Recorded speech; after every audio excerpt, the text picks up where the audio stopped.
This week's Ask Dr. Durie comes from a patient, a gentleman who wants to know, should he get mass spectrometry testing to evaluate the level of the myeloma protein in the blood?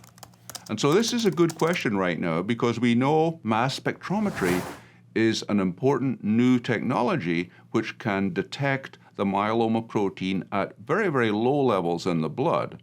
And so this is an important new technology. However, right now, we are just learning about the results with this testing. We're learning what does it mean if even with the mass spectrometry, a very sensitive test, the result is a negative one?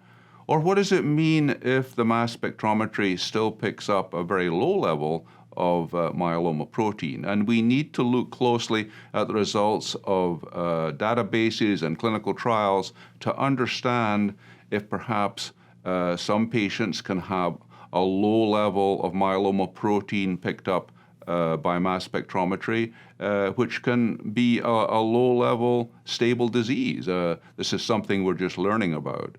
And then we'll also learn if the mass spectrometry is negative, is this really, really good and maybe even something similar to having a minimal residual disease test in the bone marrow, which is negative. And so we do have quite a bit to learn about the interpretation of the mass spectrometry testing.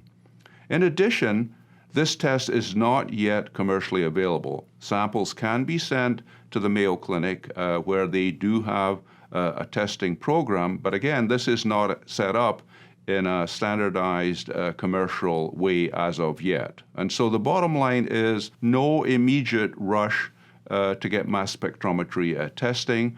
Talk to your doctor about it, and if there is a concern about possible low-level disease, it could be considered and send off a sample. But my recommendation is to be patient right now until we get more information, and by early next year or the middle of next year, commercial testing will be available, and this will be an important new technology for evaluating and tracking myeloma at a low level of disease.